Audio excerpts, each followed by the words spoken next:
Somebody walks up to my booth, and we've done expos before, and this is one of the most common questions. The first thing they do is they walk up before I even get to say anything is, what's a ride dog? Yeah. What would your answer be to that?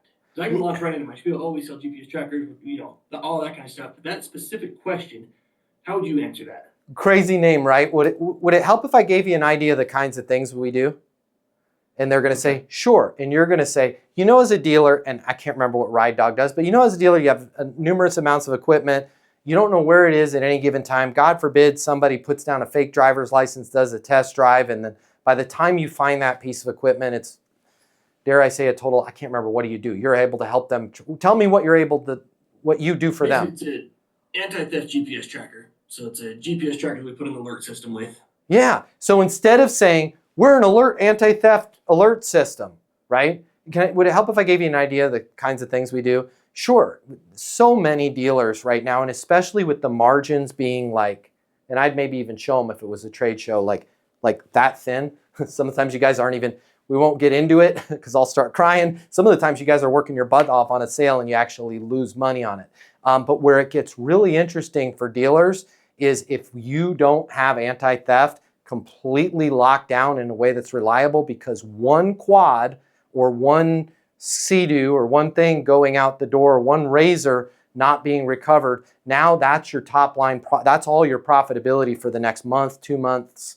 It throws your entire thing off. What we're able to do at Ride Dog is using GPS, we're able to lock down exactly when that happens. We're able to get the right information out to you to where if you can intervene here shortly, or law enforcement, so that product can get recovered. A lot of times people say, oh, we have that in place. And by the time you're able to find out actually where it is or put it in the system to find out, it's too late. The piece of equipment's been parted out. Some kids have gone and painted it and torn everything out. How are you guys dealing with that, by the way, at your stores? Making sure that you know where each and every piece of equipment is, and God forbid something gets legs and starts to head on down the road, that you're able to wrangle it and get it back before it's a total loss, right? So the open with that is, and you got a great thing almost. You can leverage this with I'm just going to call it bizarre name. What's a Ride Dog?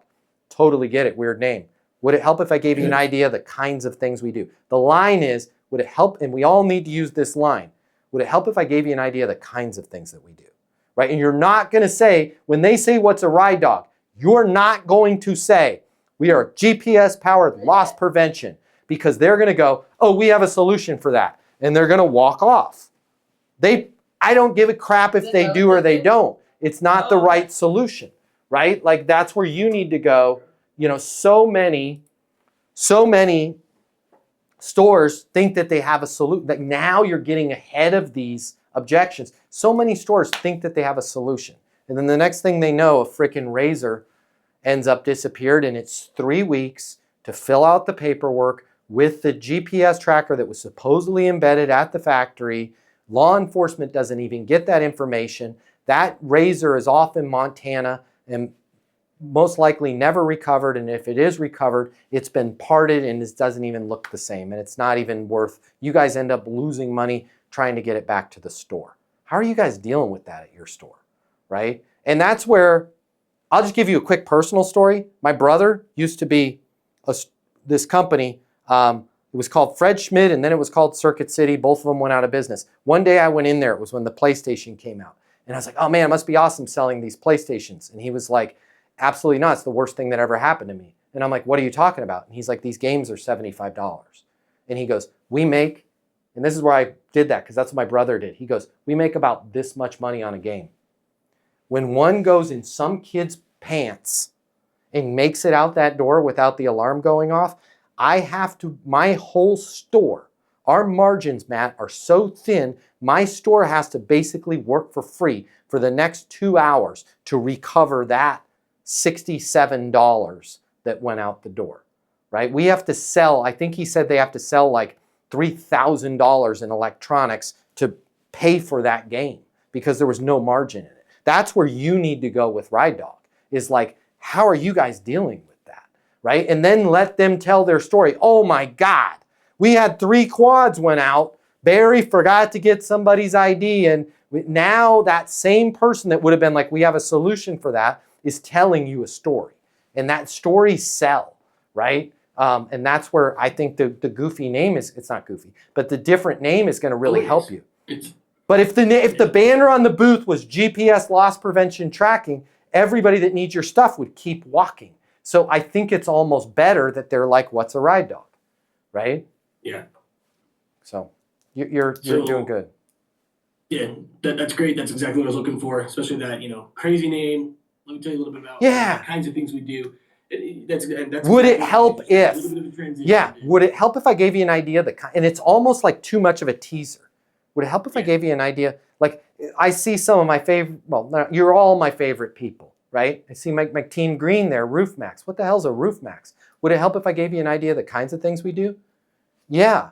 Most of the people that are facing replacing their roofs, right? Very few of them, only 2%. There's an actual hole in the roof and water's coming down and a frickin' satellite fell out of the sky and blew a hole in the roof. Most of them, the roof's kind of on the edge, right? And what a lot of times they don't realize is that roof could have been saved, right? These newer shingles, by the way, are paper thin. So if somebody's got a roof that's 10 years old, it's actually a better manufactured shingle. It's just losing its ability to hold the little granules on there, right? What we're able to do is get that roof another 5, 10, sometimes north of, I can't remember how many years, guys. I don't know. Save me, Roof Max people. 12 years additional life.